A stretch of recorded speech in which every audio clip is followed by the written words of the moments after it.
छत्तीसगढ़ में साय कैबिनेट का विस्तार हो चुका है, लेकिन अभी तक मंत्रियों को विभागों का बंटवारा नहीं हुआ है। विभागों के बंटवारे को लेकर मंथन जारी। वहीं कांग्रेस इस देरी को लेकर बीजेपी पर निशाना साध रही है। कांग्रेस विभाग बंटवारे में देरी की वजह आपसी बंदरबाट को बता रही है। कांग्रेस का कहना है कि भाजपा सरकार केवल जनता का शोषण करने आई है। सेवा भाव से आती तो मंत्रियों के विभागों के बंटवारे में इतनी लेट लतीफी नहीं होती। मलाईदार विभागों के बंटवारे में आपसी बंदरबाट के कारण अभी तक मंत्रियों के विभागों का बंटवारा नहीं हो पा रहा है। काफी सारे मंत्री पूरी ताकत लगाए हुए हैं कि उन्हें मलाईदार विभाग मिले और इसी चक्कर में इनके यहाँ मंत्रियों का बंटवारा नहीं हो रहा। दरअसल भारतीय जनता पार्टी सरकार में सिर्फ और सिर्फ जनता का शोषण करने आई है। जनता की सेवा करने आए होते तो इनको मंत्रियों के विभागों में बंटवारा करने में इतनी देर नहीं लगती। वहीं कांग्रेस के आरोपों पर बीजेपी ने पलटवार किया। कैबिनेट मंत्री रामविचार नेताम ने कहा कि आपसी गुटबाजी कांग्रेस में है, भाजपा में नहीं। बीजेपी कार्यकर्ता भाव से काम करती है। पद का दायित्व मिला है, जल्द डिपार्टमेंट की घोषणा हो जाएगी।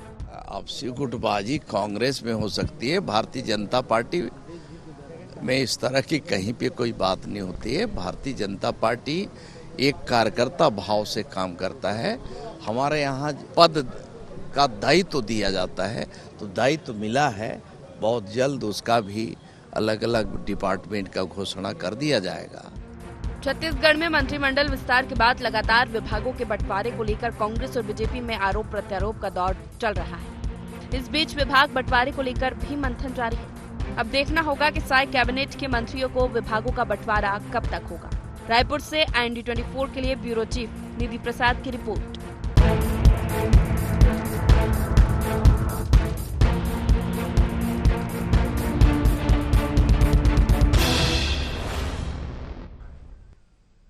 नमस्कार, बहुत स्वागत है आपका। गुहार छत्तीसगढ़ देख रहे हैं आप। मैं हूं आपके साथ प्रशिता शर्मा। बंटवारे पर बहस। छत्तीसगढ़ में मंत्रिमंडल विस्तार के बाद मंत्रियों को विभाग बंटवारे पर मंथन जारी है। वहीं विभाग बंटवारे में जो देरी हो रही है उस पर कांग्रेस निशाना साध रही है। जिस तरह मंत्रिमंडल की तस्वीरें हमारे सामने आई, दिग्गज और पुराने चेहरे के साथ नए चेहरे भी मंत्रिमंडल में दिखाई दिए, तो वहीं अब विभाग किसको कौन सा दिया जाएगा? क्या जो दिग्गज मंत्रिमंडल में दिखाई दे रहे हैं उन्हें महत्वपूर्ण विभाग दिए जाएंगे, या फिर किस तरह से मंत्रिमंडल का विस्तार हुआ है उसी तरह विभाग का बंटवारा भी किया जाएगा? लेकिन ये कब तक होगा, इस पर सवाल उठाए जा रहे हैं। इसी पर चर्चा करने वाले हैं, लेकिन उससे पहले जान लेते हैं गुहार के पॉइंट्स क्या है। साय कैबिनेट के मंत्रियों को विभाग बंटवारे में क्यों हो रही देरी? कहां फंस रहा विभागों के बंटवारे पर पेच? विभागों के बंटवारे की देरी में कांग्रेस को क्यों दिख रही कलह? किस फॉर्मूले पर हो सकता है विभागों का बंटवारा? और इन्हीं सवालों के साथ चर्चा की शुरुआत करेंगे। खास पैनल हमारे साथ जुड़ गया है, आपका परिचय करा देते हैं। सबसे पहले कांग्रेस से हमारे साथ नीता लोधी जी जुड़ गई हैं, बीजेपी से ममता साहू जी और राजनीतिक विश्लेषक लखन चौधरी जी हमारे साथ जुड़ गए। आप तीनों मेहमानों का बहुत स्वागत है। ममता जी, जिस तरह मंत्रिमंडल का इंतजार किया गया, काफी इंतजार के बाद मंत्रिमंडल की तस्वीरें हमारे सामने आई, अब विभागों को लेकर भी इंतजार करना पड़ रहा है, जिस पर कांग्रेस सवाल उठा रही है कि बीजेपी में कलह है, बीजेपी जनता का शोषण करने के लिए आई है, इसीलिए इतना समय लग रहा है। जनता ही बता चुकी है कि कौन ने शोषण किया, और इसलिए जनता का विश्वास भारतीय जनता पार्टी में ही है। और जो कांग्रेस निरंतर जो आरोप लगाती, कलह तो आप देखिए कांग्रेस में है, तभी इनके विधायक जो कांग्रेस छोड़कर जा रहे हैं, यहाँ के पूर्व विधायकों को निष्कासित कर रहे हैं ये लोग। इन लोग आपसी कलह से उबर नहीं पा रहे हैं। टिकट बंटवारे को लेके 10 बार इनकी दिल्ली में बैठक हो रही है। कलह इनका आए दिन मीडिया में, सोशल मीडिया में, फेसबुक में, हमें सभी जगह देखने को मिलती है। भारतीय जनता पार्टी का एक भी उदाहरण ये बता दें कि कोई इतने लोग हैं, किसी ने कुछ बोला क्या, या किसी को जब मुख्यमंत्री भी नहीं बनाया है तो उन्होंने कुछ बयान दिया क्या, या वो दुखी दिखे क्या? सभी ने बहुत अच्छा से भारतीय जनता पार्टी में आपसी समन्वय है। और रहा सवाल मंत्रियों के विभाग के बंटवारे का, तो एक बात बता दूं, जैसे हमारे वरिष्ठ नेता और मंत्री जी रामविचार नेताम जी ने कहा कि दायित्व, हमारे यहाँ जैसे इन लोग पद बोलते हैं कोई भी चीज को, हमारे यहाँ दायित्व कहा जाता है, जिम्मेदारी कहा जाता है। जनता के प्रति जो जिम्मेदारी है, जो जवाबदेही है, और मोदी जी की गारंटी है। आपने देखा कि बिना विभाग मिले हमारे मंत्री, भारतीय जनता पार्टी के नेताओं ने, मंत्रिमंडल ने मोदी जी की 2 गारंटी पूरी कर ली, अभी जबकि हमको आए 1 महीना भी नहीं हुआ। और अभी मोदी जी की 3री गारंटी भी पूरी करने जा रहे हैं। आपने देखा कि 18 लाख लोगों के आवास की लड़ाई यदि किसी ने लड़ा है छत्तीसगढ़ में, तो वो सिर्फ भारतीय जनता पार्टी है, और वो गारंटी भी पूरी हुई। दूसरा, हमारे 2 साल का बोनस का देखे कि कल ही पूरे छत्तीसगढ़ में 23 लाख किसानों को 2 वर्ष का बोनस दिया गया। इस तरह से मोदी जी की गारंटी सिर्फ राज्य में ही नहीं, पूरे देश के लोग विश्वास करते हैं मोदी जी की गारंटी के लिए। और विभागों का बंटवारा इनके लिए बंदरबाट हो सकता है, क्योंकि कांग्रेस के लिए ये विभाग आय के जरिया होता है, जबकि भारतीय जनता पार्टी में जनता के लिए जिम्मेदारी होती है, कर्तव्य होता है। इसलिए कहाँ कला नजर आ रही है आपको, उनके पेट में दर्द हो रहा है यदि विभाग का बंटवारा नहीं हुआ है। ठीक है, नीता जी से जवाब ले लेते हैं। नीता जी, कहाँ कलह नजर आ रही है और क्यों? देखिए, छत्तीसगढ़ में चाहे जो भी पद में बैठे चलाएंगे तो अडानी जी, जैसे हम लोग पहले भी कहते थे कमल पे बटन दबा और अडानी जी चलाएंगे छत्तीसगढ़ को। तो देखिए, ये केवल नाम मात्र के मंत्री और मुख्यमंत्री जी बनेंगे, ये सब एक रिमोट कंट्रोल के द्वारा चलेंगे, एक रबर स्टैंप के जैसे चलेंगे। आप अभी देख लीजिए कि इतनी देर और अंतर कलह, कई जूनियर लोगों को बनाया गया, कई सीनियर लोगों को बनाया गया, कई सीनियर लोग छूट गए, और कहीं ना कहीं जिस प्रकार ये लोग गणित लगा रहे हैं, बंदरबाट करने की कोशिश कर रहे हैं। और आप पॉलिसी देख लीजिए कि जनता के पैसों को सार्वजनिक उपक्रम में डालना और सार्वजनिक उपक्रम को प्राइवेटाइज कर देना या निजी हाथों में सौंप देना, इनका एक पुराना चलन रहा है। और आप अब देखेंगे कि जैसे कि अभी शोषण करना ही एक उद्देश्य रह जाता है। अभी आप देख लीजिए, हसदेव कांड इतना चल रहा है कि पेड़ कटाई का मामला चल रहा है। नगरनार में भी स्पष्ट नहीं है कि प्राइवेटाइज बेच देंगे कि नहीं बेच देंगे। तो कहीं ना कहीं अंतरकला तो बहुत ज्यादा है, इसीलिए ये नहीं हो पा रहा है। नहीं, कहाँ अंतरकला दिख रही है? हमने मंत्रिमंडल का विस्तार देखा, कई पुराने चेहरे दिखे, 4 नए चेहरों को भी जगह मिली, लेकिन कोई असंतुष्ट निकलकर बाहर नहीं आया। जिस तरह की तस्वीरें हमने कांग्रेस में देखी हार के बाद, कि नेतृत्व पर सवाल उठाए गए। क्योंकि कांग्रेस में लोकतंत्र है, सभी लोगों को अपनी बात रखने का अवसर दिया जाता है, सबकी बात सुनी जाती है, सबकी सहमति से काम किए जाते हैं। पर भारतीय जनता पार्टी में डिक्टेटरशिप है, भारतीय जनता पार्टी में लोगों के ऊपर थोपा जाता है, सौंपा जाता है। कई जो पावरफुल नेता हैं, जो बहुत ज्यादा लोकप्रिय है, उनको दरकिनार करने की नीति अपनाई जाती है। रमन सिंह जी को किनारे कर दिया गया, शिवराज सिंह जी को किनारे कर दिया, वसुंधरा राजे सिंधिया जी को किनारे कर दिया गया। कई ऐसे जो केंद्रीय मंत्री थे, उनको राज्य के मंत्री मध्य प्रदेश में आपने पिछले दिन देखा कि वहां का दायित्व सौंपा गया। यहाँ पे भी कई नए पुराने चेहरे को इनको इनके लोगों पे भरोसा नहीं है। और जब तक पूरे डिपार्टमेंट, तो पूरा चुनाव में बदलाव की रणनीति के साथ बीजेपी ने ये भी बीजेपी ने लड़ा है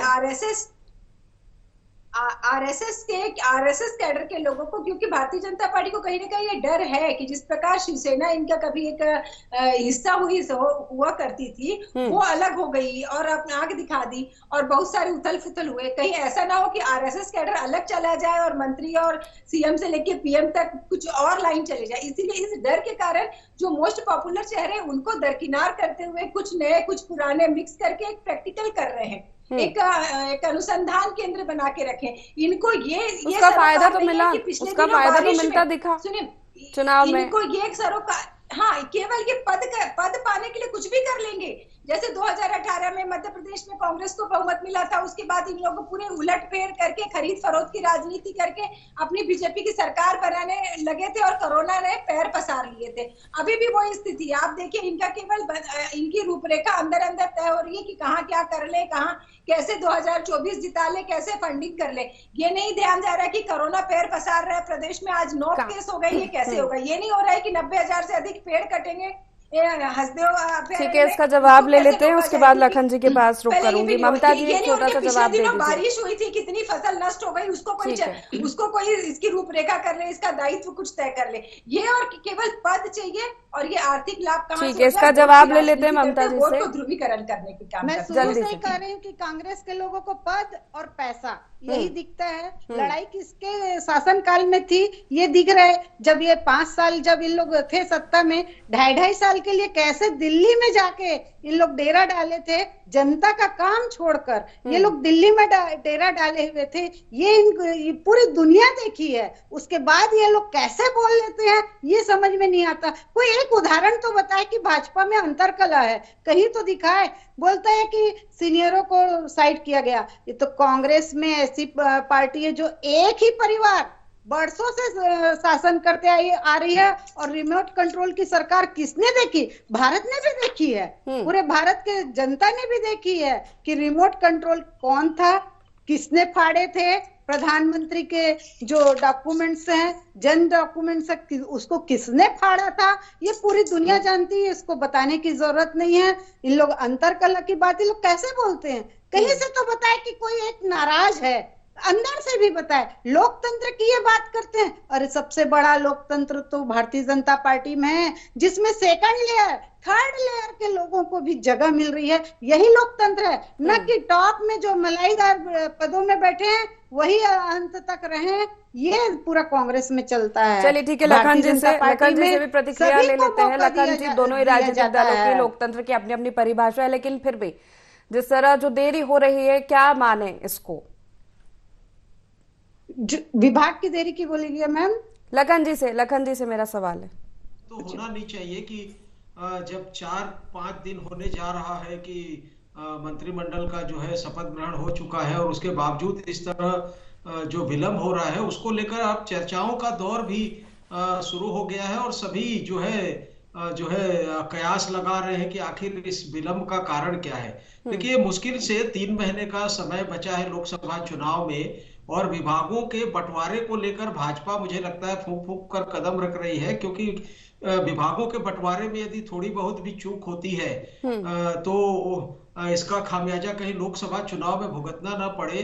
क्योंकि वैसे भी देखिए कि जब मंत्रिमंडल में जो है लगभग आधे जो मंत्रिमंडल के सदस्य हैं वो बहुत ही जूनियर, पहली बार के विधायक हैं, एकदम कनिष्ठ लोगों को मंत्रिमंडल में सम्मिलित कर लिया गया है। फिर वरिष्ठ विधायक इनके अंडर में किस तरह से काम करेंगे, और ये जो पहली बार के विधायक हैं, मंत्री बन गए हैं, वो सीनियर जो विधायक हैं उनसे किस तरह से तालमेल बिठाएंगे। तो ये एक बड़ी चुनौती है। और दूसरी एक महत्वपूर्ण बात ये भी है कि जो है आपने वरिष्ठ विधायकों को अलग थलग तो कर दिया, किनारे तो कर दिया, लेकिन उनकी जो सहमति है अंदर ही अंदर, उनकी जो एक तरह से कहें कि असहमति या उनकी जो है कहें कि असंतोष जो है उसको किस तरह से मैनेज करती है भाजपा।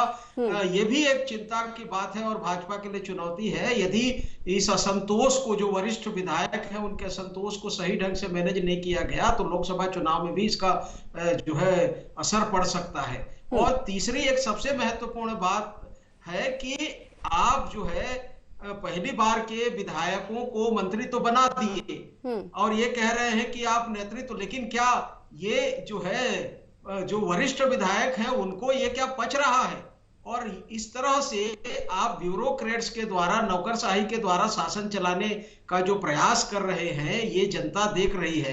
और दिल्ली से आप जो शासन चलाने की जो मंशा है भाजपा की, इसको भी जनता देख रही है। तो इतना आसान नहीं है भाजपा के लिए, क्योंकि यदि थोड़ी भी इसमें चूक होती है या असंतोष जनता के बीच में जाता है तो इसका खामियाजा जो है लोकसभा चुनाव में भाजपा को भुगतना पड़ सकता है। इसका जवाब ले लेते हैं ममता जी। इस तरह ही माना जा रहा है कि वन मैन शो की तरह प्रोजेक्ट हो रहा है जनता के बीच में, कि सब जो चीजें हैं, जो भी निर्णय है, सीएम फेस से मंत्रिमंडल हो या आप विभाग का बंटवारा हो, ये माना जा रहा है अमित शाह और तमाम केंद्रीय नेतृत्व इस पर मंथन कर रहा है, तो सब दिल्ली से चल रहा है।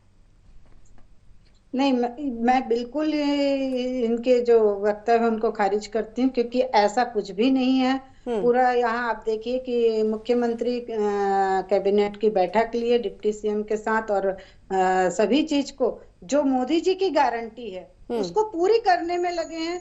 जनता को उनके काम से मतलब होता है। जनता का काम हो रहा है, जनता की सेवा होनी चाहिए।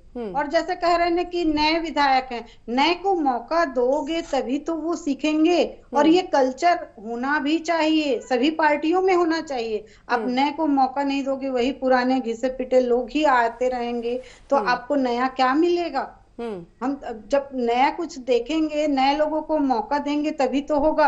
और देरी हो रहा है, मैं मानती हूँ कि थोड़ा सा देर हो रहा है, लेकिन अच्छे के लिए हो रहा है। देर आए दुरुस्त है, थोड़ा इंतजार करिए, बहुत अच्छा काम होगा। नए को मौका दिया, अच्छी बात है, अच्छी रणनीति है, लेकिन सवाल यही है कि कैसे कोऑर्डिनेशन बैठा पाएंगे सीनियर विधायक जूनियर विधायक आपस में। जिस तरह लखन जी ने भी कहा कि कई वरिष्ठ नेता है, कई वरिष्ठ विधायक है 8-8, 9-9 बार के, जिनको मंत्रिमंडल में जगह नहीं मिली है। हाँ, ये बात सही है कि उनको भी जगह नहीं मिली, लेकिन आप देखते हैं कि जो 15% वाला फार्मूला है उसी के तहत ही तो मंत्रिमंडल रहेगा। और भारतीय जनता पार्टी में ऐसे नहीं है कि वरिष्ठों को दरकिनार कर दिया गया है। जो नए आते हैं उनसे परामर्श लेकर ही चलता है। आप ये नहीं देखेंगे कि अंतरकलह होगा या अपमानित लगेगा या उसके अंडर कैसे काम करेंगे, ऐसा नहीं है। जो मंत्री हैं उनसे उच्च जो है, उनके वरिष्ठ जो हैं, उनसे सलाह लेकर और सबकी सलाह लेकर ये काम करेंगे। आप देखिए पिछले कार्यकाल में भूपेश बघेल की सरकार ने सिर्फ एक कैबिनेट की बैठक, सिर्फ एक ना, वो मंत्रालय में ही किए, बाकी कोई 5 साल में मंत्रालय नहीं गए हैं। सारी बैठक सीएम हाउस से किया गया है। ये सब परंपरा खत्म होगी। यदि सीएम हाउस में आप कैबिनेट की बैठक लेते हैं तो आप सोचिए सारे अधिकारी कहाँ जाएंगे? CM house. फिर सीएम हाउस से फिर वो ऑफिस वापस नहीं जाते, घर चले जाते हैं, जिससे कि सरकारी काम प्रभावित होता है, लोगों का काम नहीं होता है। और इस कारण, और ऐसा अभी आपको भारतीय जनता पार्टी में देखने को नहीं मिलेगी। डॉक्टर रमन सिंह की भी सरकार रही 15 साल, आपने देखा कि सारा काम मंत्रालय से होता था। डॉक्टर रमन सिंह जी भी हफ्ते में तीन दिन तो कम से कम मंत्रालय जाते थे। और इस तरह से भारतीय जनता पार्टी पे एक बार विश्वास यदि पब्लिक ने किया है तो आप थोड़ा सा इंतजार कीजिए। बहुत ही अच्छा देरी हो रही है विभाग के बंटवारे में, लेकिन काम तो सारे हो रहे हैं जनता से जुड़े, और जनता को उसी से मतलब है कि उसके हित के काम हो रहे हैं। देखिए, ऐसा ना हो कि आते आते बहुत देर हो जाए। आप देखिए, ऐसा ना हो कि आते आते बहुत देर हो जाए।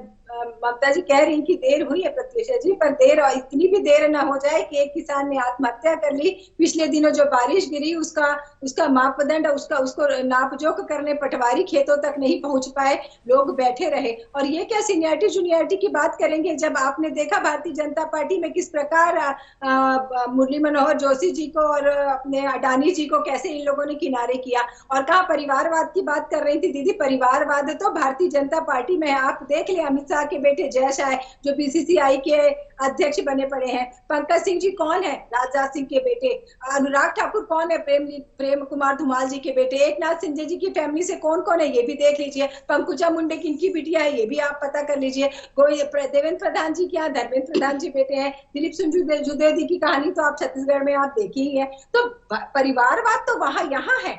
रमन सिंह जी जब सीएम थे तब इनके बेटे अब ये हो गए थे, सांसद हो गए थे। तो परिवारवाद तो भारतीय जनता पार्टी में रहा है। और जहां तक बात यह है कि ये केवल और केवल शोषण करने के लिए आते, इनको जनहित के मुद्दों से और जनता के काम से कोई सरोकार नहीं। पिछले दिनों कर्जा बोनस, बहुत साधुवाद, बहुत अच्छी बात है, किसानों को बोनस मिल पाया। क्या सभी किसानों को मिल पाया? आपने जो बोनस दिया 15, 16, 17 का बोनस था वो, तो क्या इन 7 सालों बाद जो बोनस मिल पाया, क्या ऐसा नहीं लगता आपको कि इतने साल से पैसे पड़े थे तो इनको ब्याज के साथ देना चाहिए? क्या इन 7 सालों में कोरोना के दौर में कई लोगों का बटांकन हुआ, कई लोगों के नामांतरण हुए, कई लोगों के हिस्सा पार्टी में नाम चेंज हुए, तो क्या एक ऐसा नहीं था कि ये पहले सर्वे करवाते, यथास्थिति को देखते, उसके बाद लोगों को, सारे लोगों को लाभ मिल पाता? 20 क्विंटल धान खरीदी कांग्रेस की सरकार कर रही थी, अब 21 क्विंटल खरीदना है। तो जो लोगों ने धान बेच चुके हैं, क्या वो 1 क्विंटल लेने फिर आएंगे, फिर देने बेचने आएंगे? क्या 3100 रुपए मूल्य एक मुश्त जो देने की बात कही है, पैसे कैश पैसे देने की बात, तो हर गांव में, हर ब्लॉक स्तर में इनके केंद्र बन चुके जहां पैसे दे पाए, तो काम तो बहुत है।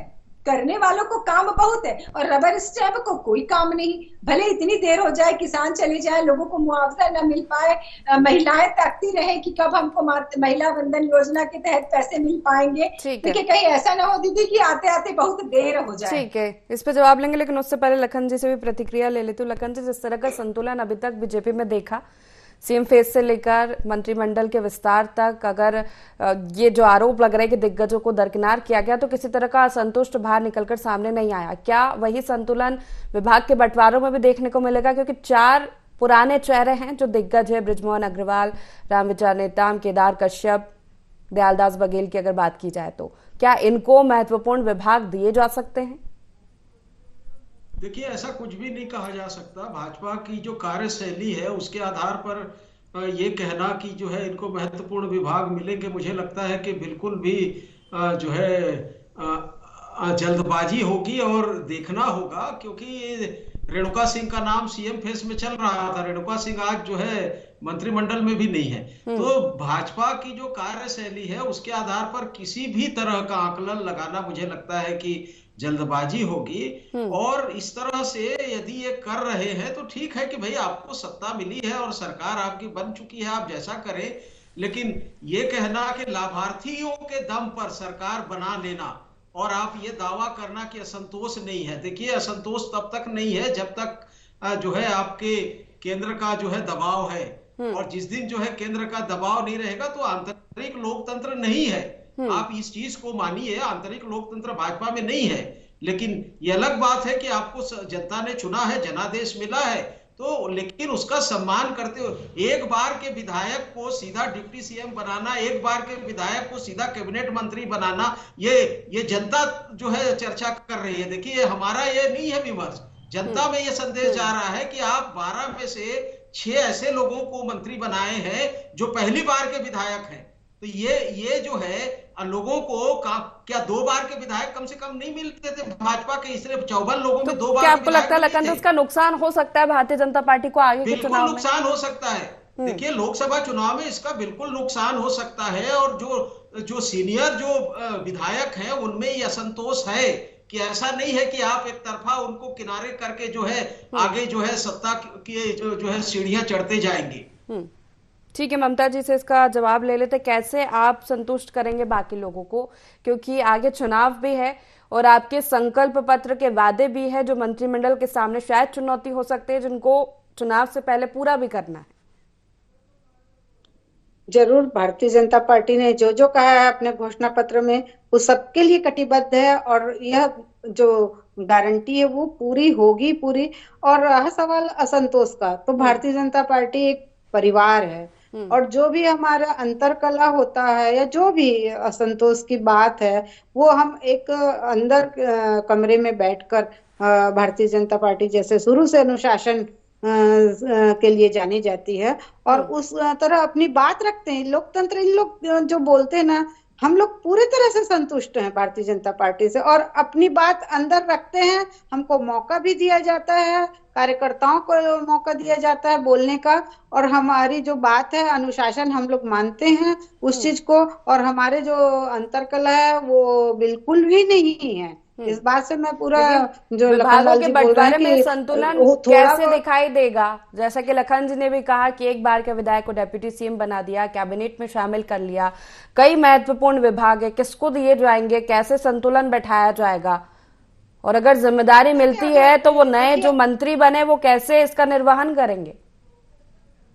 ये बिल्कुल योग्य, अभी जो देरी हो रही है ना, बिल्कुल योग्यता के आधार पर उनको दिया जाएगा और बिल्कुल बहुत ही सही काम करेंगे। भारतीय जनता पार्टी में जो भी है संस्कारित पार्टी है और ये जो विधायक हैं सभी जो चुन के आए हैं और बहुत ही अच्छा काम करेंगे। मंत्रिमंडल भी हमारा एक समन्वय होता है, इन लोग में समन्वय का अभाव था, तभी कोई मंत्री कुछ बयान और कोई कुछ देता है। हमारे में एक समन्वय होता है जो आपस में बैठकर सभी चीज का समस्या का समाधान करते हैं। लड़ाई झगड़ा तो कतई ही नहीं होता है, इसलिए आप लोग थोड़ा सा इंतजार करिए। परंतु पूरे विश्वास के साथ मैं ये कहूंगी कि छत्तीसगढ़ में सुशासन आएगा। जैसे कि हम लोग कल सुशासन दिवस मनाए, माननीय अटल बिहारी वाजपेयी की जयंती को सुशासन दिवस के रूप में मनाए हैं, और उन्हीं के नक्शे कदम पे हमारी पार्टी चलेगी और जनता ने भी विश्वास किया है। ठीक है, देखना होगा आप लोग भी ये जो संतुलन है वो विभागों के बंटवारे में नजर आता है कि नहीं। बहुत शुक्रिया आप तीनों मेहमानों का हमारे साथ इस चर्चा में जुड़ने के लिए। तो बंटवारे पर बहस चल रही है छत्तीसगढ़ में, क्योंकि मंत्रिमंडल का विस्तार हो चुका है लेकिन अभी तक विभागों के बंटवारे नहीं हुए हैं। कई महत्वपूर्ण विभाग है और मंत्रिमंडल में देखा जाए तो 4 से 5 पुराने चेहरे हैं, बड़े चेहरे हैं। किसको कौन सा विभाग मिलेगा, इसी पर सबकी नजर है। क्या जो संतुलन अभी तक दिखा है वो संतुलन विभागों के बंटवारे में दिखेगा या नहीं, इसका भी इंतजार करना होगा। तो फिलहाल गुहार छत्तीसगढ़ में इतना ही। आप बने रहिए IND24 के साथ। नमस्कार।